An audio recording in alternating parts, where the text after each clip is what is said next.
The first time my neighbor told me my own property line was more of a suggestion than an actual boundary, I honestly laughed because I thought he was joking. Turns out he wasn't joking at all. And about 8 months later, I got to watch a county demolition crew jackhammer half his precious driveway into rubble while he sat on his porch looking like a man watching his retirement account collapse in real time. Funny thing is, none of this started because I wanted a fight. I moved into that neighborhood hoping for the exact opposite. Quiet street, decent people, somewhere I could finally breathe after 15 years of apartment living and HOA drama in Tampa. I bought the house in late summer of 2019, just outside Asheville, in a neighborhood called Pine Hollow Estates. Nothing fancy, mostly middle-class homes built in the early 2000s. Everybody obsessed with lawn care and college football, the kind of place where people wave at each other even if they secretly hate each other. My house sat on a corner lot with a long side yard that I loved immediately because I always wanted enough space to build a workshop someday. The only weird thing about the property was the driveway next door. It belonged to my neighbor, Leonard Griggs, retired insurance adjuster, mid-60s, silver mustache, mirrored sunglasses even on cloudy days. One of those guys who somehow sounded condescending even when he was complimenting you. His driveway curved wide near the property line, almost awkwardly wide, like somebody had forced it into a space it didn't quite fit. I noticed it during the walkthrough with my realtor and asked if it crossed onto my lot. She shrugged and said, "If it does, nobody's cared for years." That should have been my warning right there. But back then, I just wanted the keys and a fresh start. So I ignored it. For a while, things with Leonard were fine, at least on the surface. He brought over a six-pack my first weekend there, talked my ear off about neighborhood politics, then casually informed me he'd been HOA president 3 separate times like it was military service. He had opinions about everything. Trash cans, mailbox colors, parking angles. One afternoon, he walked into my backyard without knocking just to explain why my bird feeder was attracting low-quality squirrels. I swear to God those were his exact words. But still, I tolerated him because every neighborhood has a Leonard, and honestly, I figured being friendly was easier than creating tension with the guy living 15 feet from my bedroom wall. Then spring came around, and I decided I wanted to install a privacy fence along the side yard because traffic from the corner made the backyard feel exposed. Nothing crazy, just a basic wooden fence so I could eventually let my dog roam around without a leash. I hired a local surveyor named Matt Delaney because the fencing company told me the property records in Pine Hollow were old and inconsistent. Matt showed up on a rainy Thursday morning with tripods and measuring equipment that looked expensive enough to launch satellites. Nice guy, former Marine, very quiet. Around noon, he knocked on my door holding a laminated map with this strange look on his face, not alarmed exactly, more like amused. He laid the survey on my kitchen counter and tapped the highlighted section with his finger. "You know your neighbor's driveway is on your land, right?" I remember staring at him for a second because I genuinely thought he meant maybe a few inches. He shook his head and said, "No, man. This thing's over 6 feet onto your lot in some places. 6 feet. Over a 40-foot stretch. Enough space that somebody could practically park an entire second vehicle on my property without me realizing it." Suddenly, the shape of Leonard's driveway made perfect sense. It wasn't awkward by accident. It had been expanded years earlier, directly into my yard. Matt explained that according to county records, the original boundary pins had never changed. Previous owners probably ignored it because confronting a neighbor over concrete is the kind of stress most people avoid until they move away. But legally, the land was mine. Every inch of it. I walked outside after Matt left and just stood there staring at that driveway while rainwater rolled slowly across the concrete onto my grass. And the weirdest part wasn't anger yet. It was disappointment, because deep down I already knew Leonard had to know exactly what he'd done. He'd lived there almost 20 years. There was no way this was an accident. That evening I poured myself a bourbon, printed a copy of the survey, and walked next door planning to have a calm adult conversation like reasonable neighbors, which, looking back now, was probably the last peaceful moment this story ever had.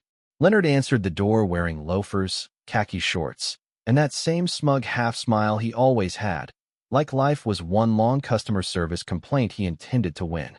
Before I could even speak, he glanced at the rolled-up survey in my hand and said, "This about the fence?" I remember thinking that was an oddly specific guess. I told him the survey uncovered a problem with the driveway and asked if we could take a look together. He stepped outside slowly, crossed his arms, and followed me toward the property line without saying a word.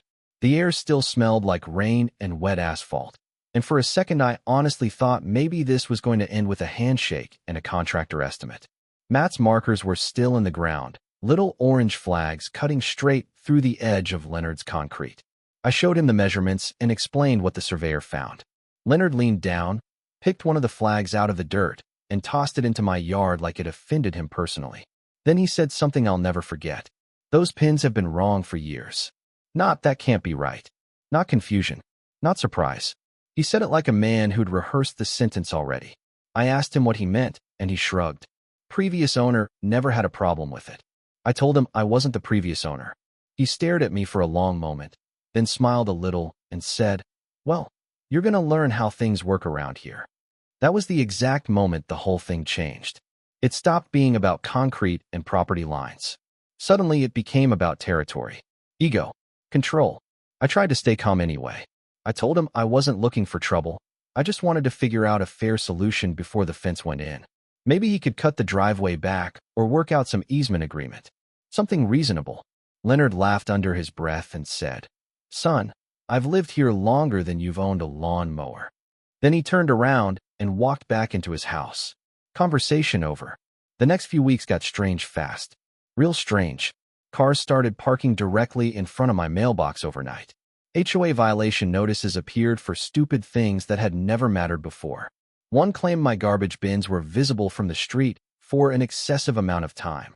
Another complained my grass measured over regulation height during a week when it literally rained every day.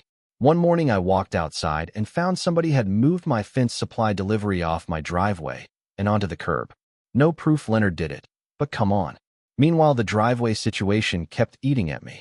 Every time I looked outside, there it was, this giant slab of concrete sitting on my property like a middle finger poured in cement. Friends told me to let it go. My brother actually said, "Dude, you really want to start a war over 6 feet of dirt?" But it wasn't dirt. It was my land. And honestly, what bothered me most wasn't even the driveway anymore. It was the certainty in Leonard's voice. The way he assumed intimidation would settle the issue because apparently it always had before. So I stopped trying to be the easygoing new neighbor. I started documenting everything. Every HOA letter. Every interaction. Every survey note. Then I hired a real estate attorney named Valerie Monroe who looked at the survey for maybe 30 seconds before saying, "Oh, this guy's cooked. Best $800 I ever spent." Valerie explained that because the encroachment was permanent concrete, Leonard's position was actually weaker than he probably realized, especially since county records clearly supported the survey. She sent him a formal demand letter requesting removal of the encroaching section within 60 days before further legal action. Certified mail. Signature required. Professional. Clean. Honestly, pretty generous considering the situation. Leonard signed for it on a Tuesday afternoon. By Tuesday evening, he was pounding on my front door hard enough to rattle the windows. I opened it, and there he stood red-faced, holding Valerie's letter crumpled in his fist. "You got a lawyer involved?" he snapped. I said calmly, "You wouldn't talk to me." He stepped closer. "You think the county's gonna bulldoze my driveway because some survey geek drew lines on paper?" I told him the survey was certified and legally recorded. He laughed right in my face. "County won't touch me. Half those people know me personally." Then he leaned in just enough for me to smell whiskey on his breath and quietly said, "You have no idea how ugly neighbors can make life for each other." I'm not proud of this part, but something inside me flipped right there. Not fear. Clarity. Because when somebody tries that hard to intimidate you over something they supposedly believe is theirs, it usually means they already know they're wrong. After that conversation, the neighborhood started splitting into sides without anyone openly admitting it. A couple neighbors suddenly stopped waving. One woman from the HOA board awkwardly suggested maybe I should respect the established character of the community. Apparently, illegal concrete was now part of the community character, but then other neighbors started quietly approaching me when Leonard wasn't around. One older guy named Frank told me Leonard had expanded the driveway nearly 10 years earlier after buying an RV. According to Frank, the previous homeowner complained at first but eventually gave up because Leonard made the situation miserable. That hit me hard because suddenly this wasn't just happening to me. This guy had been steamrolling people for years simply because nobody pushed back long enough. Day 60 came and went. The driveway stayed exactly where it was. So the next morning I contacted Buncombe County Zoning Enforcement and submitted everything. Certified survey, photos, attorney correspondence, property records, all of it. About 2 weeks later, a county inspector named Denise Harper showed up in a white truck carrying a measuring wheel and a clipboard thick enough to stop bullets. Leonard came outside almost immediately the second he saw her. I watched the entire thing from my porch pretending to drink coffee while Denise walked the boundary line. Leonard followed her the whole time talking nonstop, throwing his hands around dramatically like he was defending himself in court. At one point I actually heard him say, "That line's been wrong since Clinton was president." Denise didn't even look up. She just kept measuring. After about 20 minutes she walked over to me and said quietly, "Your survey checks out." That sentence felt like oxygen after months of stress. Then she handed Leonard a preliminary compliance notice. And that's when he finally lost control. "This is harassment," he yelled. "Over a damn driveway." Denise stayed perfectly calm and replied, "Sir, you built a permanent structure on property you do not own." He pointed at me like I'd betrayed the country somehow. "This guy just moved here." Denise looked him dead in the eye and said, "And yet somehow he still owns the land." I swear I almost laughed out loud. A formal correction order arrived less than 3 weeks later. Leonard had 45 days to remove the encroachment or face escalating daily fines from the county. And for the first time since all this started, he looked nervous. Really nervous. Because bullies love private pressure. They hate official paperwork. Especially paperwork with deadlines attached to it. The final week before compliance hit, Leonard barely left his house. No more HOA letters. No more smug comments. No more surprise lectures about neighborhood standards. Just silence. Heavy silence. Then one cold Thursday morning around 7:30, I heard the sound of diesel engines outside my kitchen window and saw 2 concrete demolition trucks slowly pulling into Leonard's driveway. I remember standing there barefoot in my kitchen holding a coffee mug, watching those trucks roll up like the world's most expensive "I told you so." The sunrise was barely coming through the trees, cold blue light across the neighborhood, and for a second everything felt strangely quiet, like the whole street was holding its breath. Then the crew unloaded the jackhammers. That's when reality finally hit. Leonard came outside wearing a flannel jacket and jeans, moving slower than usual, shoulders tight, face exhausted. Not angry anymore, just drained. One of the workers handed him paperwork while another guy spray-painted bright orange cut lines across the section of driveway that crossed onto my property. Seeing those lines painted there felt surreal because suddenly the invisible boundary everybody argued about for months was now physically visible for the entire neighborhood to see. Truth in fluorescent orange. A couple neighbors came outside pretending to get their mail, even though nobody checks mail at 7:30 in the morning. Frank stood across the street, holding a rake he never once used. Mrs. Wheeler from the HOA board peeked through her curtains like she was watching a police standoff. And then the jackhammer started. Concrete has a violent sound when it breaks apart. Louder than you expect. Sharper. Every crack echoed through the street while chunks of Leonard's driveway bounced into piles along the grass. Dust filled the air. The excavator clawed up slab after slab while workers shoveled debris into a trailer. And Leonard, he just sat there on his porch the entire time, arms crossed, staring straight ahead without speaking. About halfway through the demolition, one of the workers accidentally uncovered the old original property pin buried near the sidewalk. Tiny metal marker driven into the earth decades ago. The guy waved me over and said, "Looks like your surveyor nailed it exactly." Leonard heard that. I know he did because his jaw tightened so hard I could see it from 20 feet away. Around noon, I walked out front mostly because I felt weird hiding inside, while strangers tore apart half my neighbor's driveway. Leonard looked up when he saw me approaching. For a second, I honestly thought he might start yelling again. Instead, he surprised me. He said, very quietly, "You happy now?" And honestly, that question bothered me more than all the threats did. Because the truth was complicated. I wasn't happy watching somebody lose thousands of dollars. I wasn't proud that the neighborhood felt divided. Part of me even felt sorry for him sitting there while years of stubbornness got ripped out of the ground in front of everybody. But another part of me kept thinking about that sentence he said months earlier. You're going to learn how things work around here. So I pulled up a lawn chair a few feet away and sat down beside him for a minute while the demolition crew kept working. I told him, "Leonard, this never had to happen." He laughed once under his breath without looking at me. "You know what your problem is?" he said. "You still think this was about the driveway." Then he finally turned toward me, and for the first time since I'd met him, he looked old. Not intimidating, not powerful, just tired. He told me Pine Hollow used to be a quiet retirement neighborhood before developers started flipping homes and younger families moved in. According to him, every year more rules changed, more people complained, more outsiders showed up telling longtime residents how things should be done. He said expanding the driveway years ago felt harmless because nobody used that strip anyway. Then over time, the concrete stopped feeling borrowed and started feeling like his. You live somewhere long enough, he said. You start thinking the place belongs to you. There it was. The real reason underneath all of it. Not greed exactly.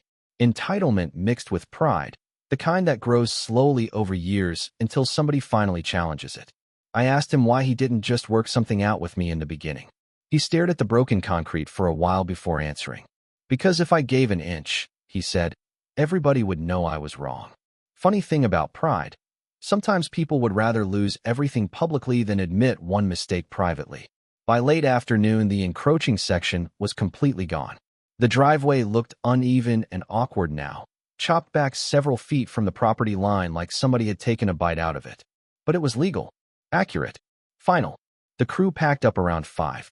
As they pulled away, the neighborhood slowly returned to normal like nothing had happened. Except nothing really was normal after that. Leonard stopped attending HOA meetings. The violation notices against me mysteriously disappeared forever. A few neighbors actually became friendlier afterward, almost relieved somebody had finally stood up to him. Frank brought over beer the next weekend and toasted the fall of the concrete empire. Even Mrs. Wheeler eventually admitted the whole thing probably got out of hand. Probably. Leonard resurfaced the driveway about a month later. Smaller this time. Perfectly aligned with the survey markers. We barely spoke after that, maybe the occasional nod if we crossed paths outside. Then one evening nearly a year later, I was staining the fence I'd finally built along the property line when Leonard walked over carrying 2 bottles of beer. He handed me one and stood there awkwardly for a second before saying, "Fence looks good." That was it. No apology. No dramatic reconciliation. Just 2 stubborn men standing beside a boundary line that had cost both of us way too much energy. But weirdly enough, it was the most honest interaction we ever had. He moved away about 18 months later after his wife convinced him to relocate closer to their daughter in Tennessee. Last I heard, the new owners tore out the entire driveway and redesigned the front yard completely. Sometimes I think about how easily this whole mess could have been avoided with one reasonable conversation. Other times I think maybe it had to happen exactly this way because some people only understand boundaries once the world physically forces them to see where the line actually is. So now I'm curious, if your neighbor built something on your property and acted like they owned it, would you fight it all the way like I did, or would you let it go to keep the peace? And at what point does protecting your rights turn into becoming just as stubborn as the person you're fighting against? Let me know in the comments because honestly, I still don't know the perfect answer myself.